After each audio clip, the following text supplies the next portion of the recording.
Welcome to Samaleswari वस्त्रालय। आज आपको लगे आसी गोटे नुआ कलेक्शन जेनटा कि आम संबलपुरी कटन टिश्यू उपरे अच्छे।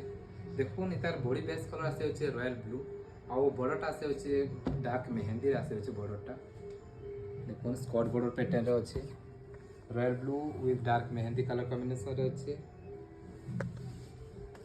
देखुन तार बॉडीटा जे सुंदर काम है बॉडीटा। देखुन तार आंचलटा देखमा पूरा गॉर्जियस आंचल अच्छे। देखुन गोल्डन शाइनिंग रे जेहेतु यहाँ टिश्यू वर्क है टोटाल बॉडीटा गोल्डन शाइनिंग रे आसी जाऊँचे।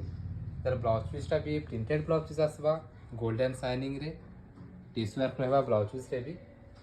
एवं तार बॉडी रो वर्कटा देखमा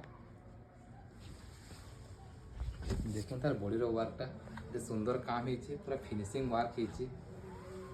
तार लुकटा देखुन पूरा ओरिजिनल टिश्यू लुक दूचे किंतु एटा ओरिजिनल टिश्यू बाट नुहे। यहाँ हूँ आम संबलपुरी कटन टिश्यू जेटा कि मार्केट में बहुत डिमांड अच्छे शाढ़ी अंकर। आपको जदि संबलपुरी कटन टिश्यूटा पसंद लगुच जेर मैंने भी टिश्यू कटन के परचेस करवा चाहूँ तो स्क्रीन आम नंबर अच्छे ए नंबर आप कंटाक्ट करूँ आपटा होलसेल रेट मिल जावा चीप रेट पाइपर आपण मैंने आउ गोटे जेन मैंने ऑफलाइन करना चाहूँ आम समलेश्वरी वस्त्रालय के विजिट करूँ। आमर दुकानटा सोनपुर पटाभाड़ी अच्छे।